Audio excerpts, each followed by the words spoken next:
Thank you. Hi, Darryl. Thank you.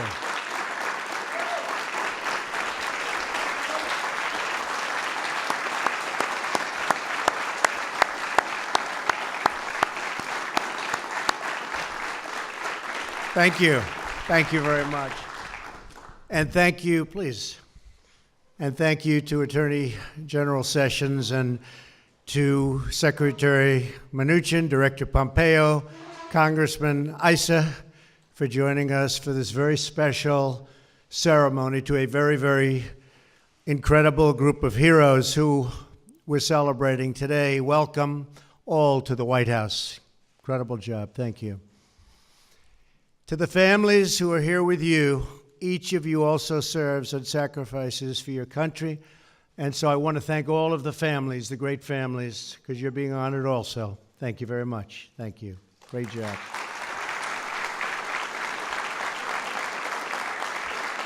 Right?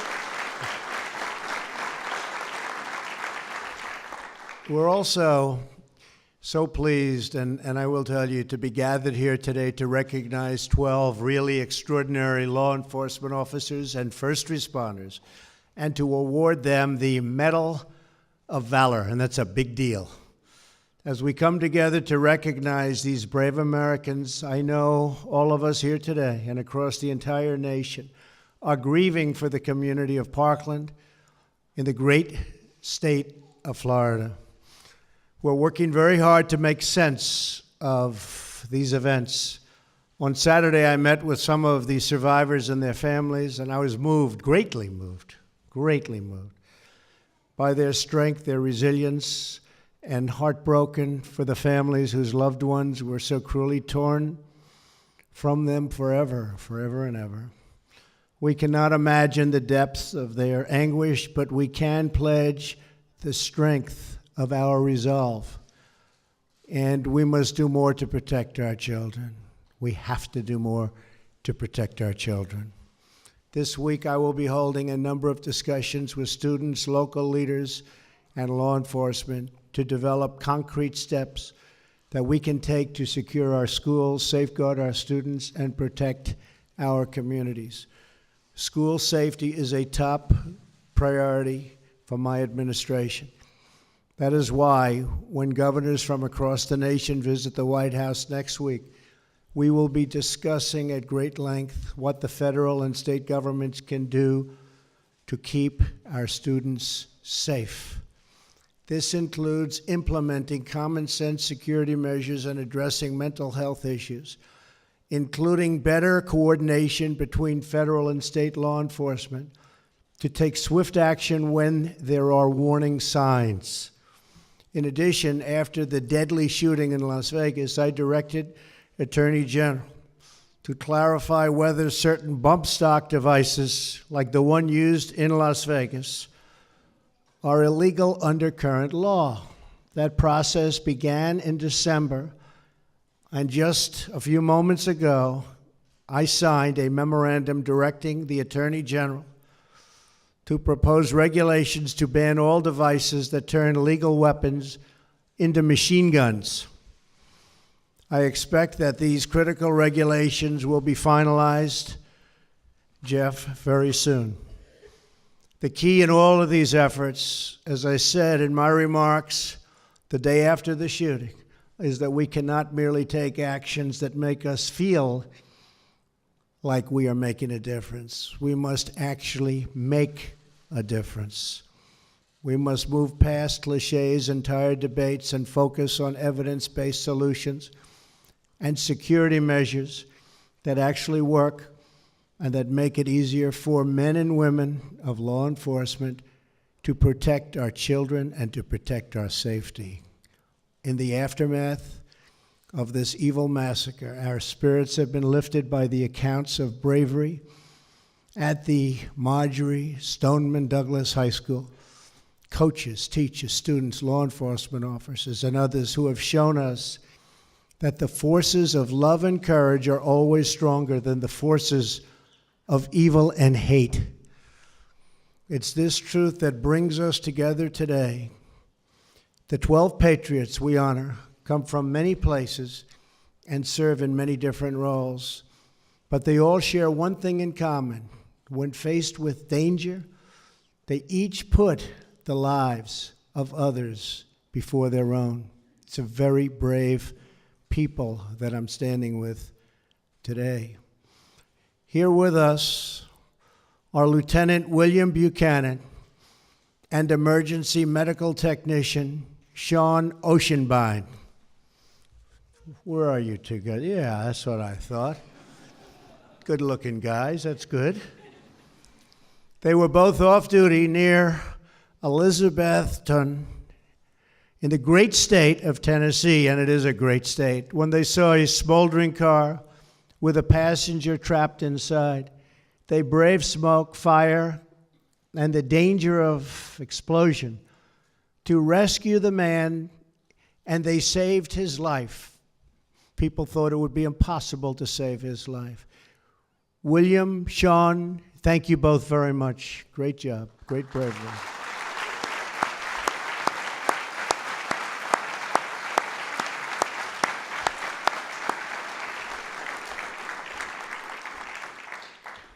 Fire engineer Stephen Gunn is also here. He was first on the scene of a dangerous fire started by an arsonist in Phoenix, Arizona. As flames engulfed the home, Engineer Gunn charged inside to save an unconscious man. Within seconds, Stephen's helmet began to melt and his skin began to burn. Not good. But he carried the man out before the house collapsed. And that's by seconds. Engineer Gunn, I understand you keep your melted helmet as a reminder of that day. Now you will have a symbol of our nation's gratitude to go alongside of that very charred helmet. Something much prettier than that helmet. Beautiful metal. Thank you very much. Great job. Thank you.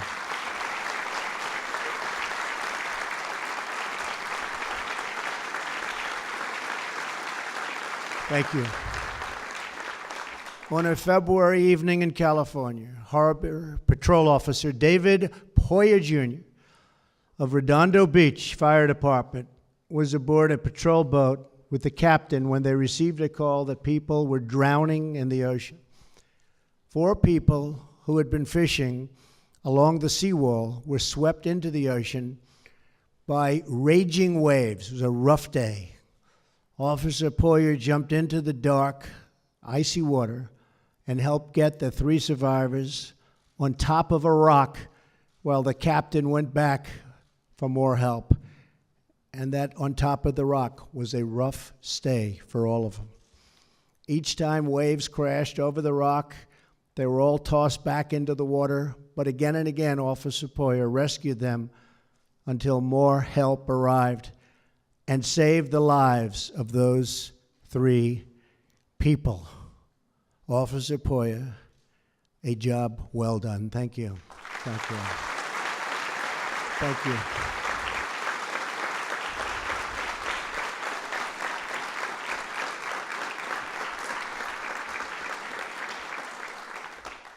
When a gunman began firing at the employees of Excel Industries in Heston, Kansas, Chief Douglas Schrader charged into the building without any backup whatsoever. He closed in on the shooter, dodging bullets and firing back until he stopped the killer cold. Chief Schrader, you saved a lot of lives. Thank God you were there. Thank you, Chief. Thank you.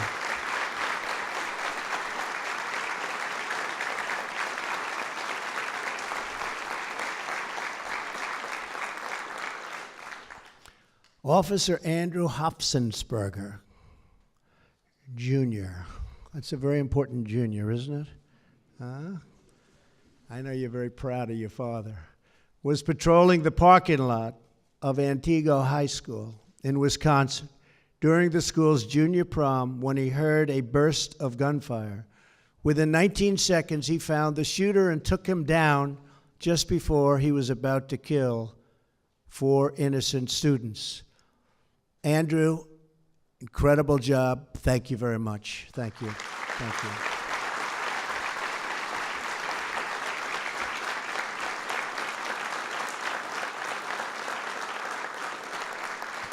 Finally, when terrorists attacked defenseless employees of the San Bernardino Department of Public Health, 6 of the heroes with us today chased them down and put an end to their sinister rampage, which was going to get a lot worse. During the attack, officers Nicholas Cahoe was shot in the leg, but he continued to fight back despite a really horrific wound. Today, we are fortunate to honor him and the rest of that amazing team. Corporal Rafael Exco, Detective Bruce Southworth, Deputy Sean Wallen, Detective Brian Olvera, and Investigator Chad Johnson. Thank you all very much. That's great. Great.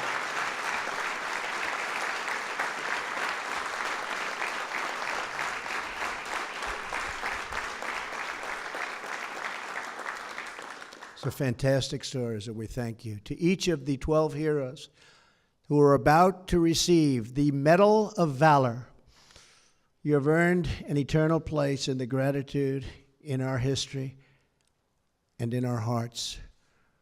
Through your service and sacrifice, we're reminded that America's greatest treasure is her people. In your courage, we see America's strength, and in your character, we see America's soul. And today, one proud nation says to all of you, thank you, God bless you, and God forever bless these great heroes.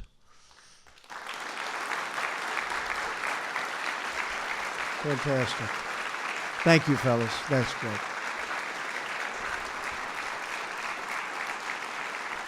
Incredible. Thank you so much. Now I'd like to ask the military aide to come forward and read the citations.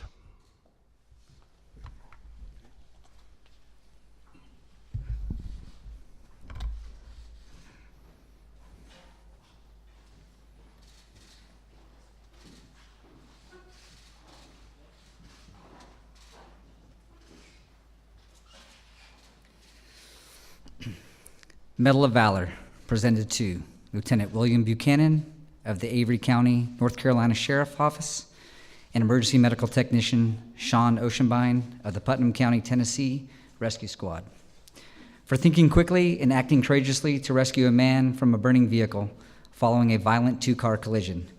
The 2 officers had never met and were off duty at the time of the accident, but their coordinated and selfless actions ensured the safety of the driver.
Engineer Stephen Gunn.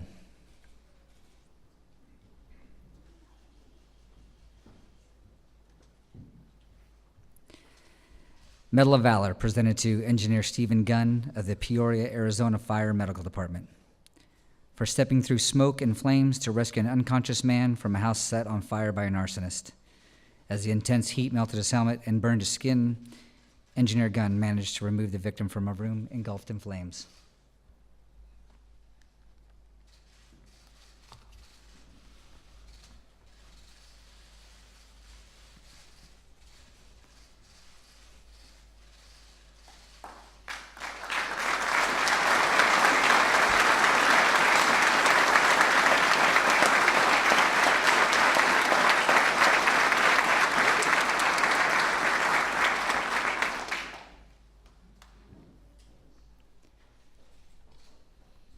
Firefighter Harbor Patrol Officer David Poirier, Jr.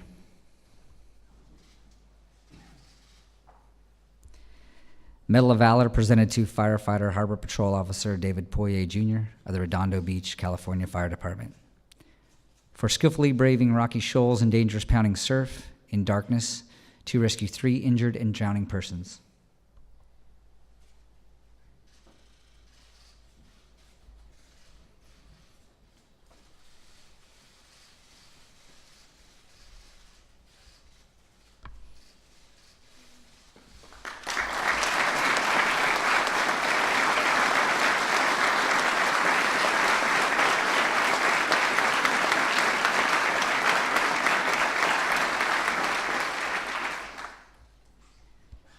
Chief Douglas Schrader.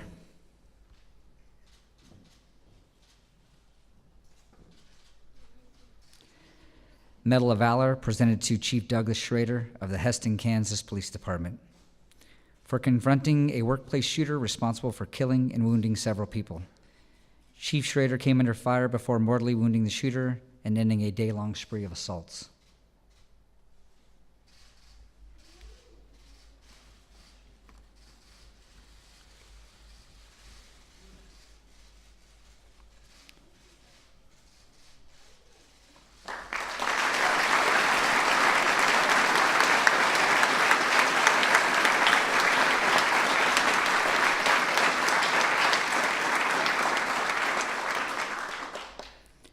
Officer Andrew Hopfensperger, Jr.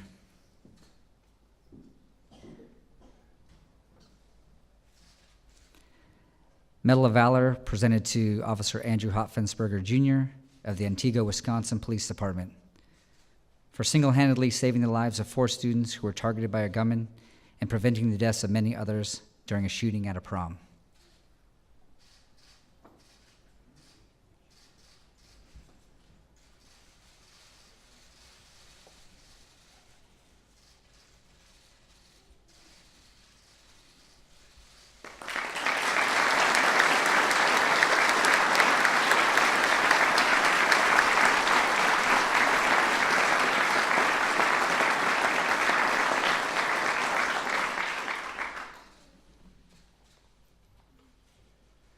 Officer Nicholas Kawahu, Corporal Raphael Ixco, Detective Bruce Southworth, Deputy Sean Wallen, Detective Brian Olvera, District Attorney Investigator Chad Johnson.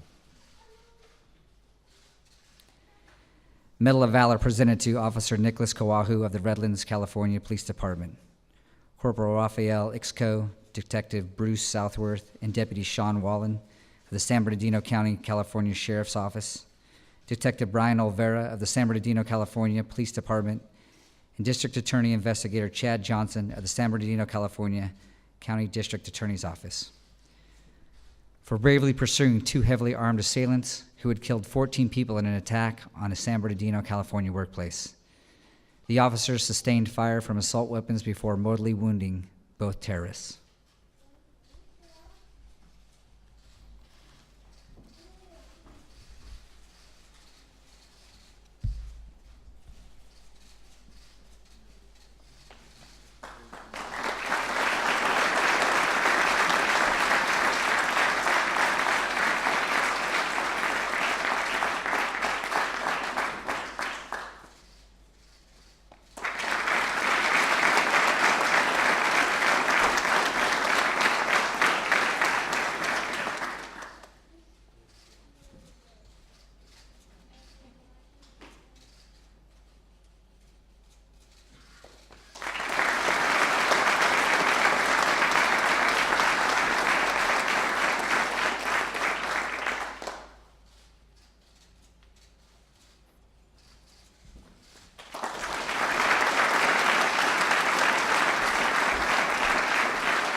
Very brave people. I want to thank you in particular, and enjoy the rest of your day, folks. We're doing some incredible things in our country, and you're starting to see, and we will be working very, very hard on that horrible, horrible issue that took place last week in Florida. We're working very hard. We're going to come up with solutions. It's been many, many years, and there have been no solutions. We're going to come up with solutions. Thank you all very much. Appreciate it. Thank you.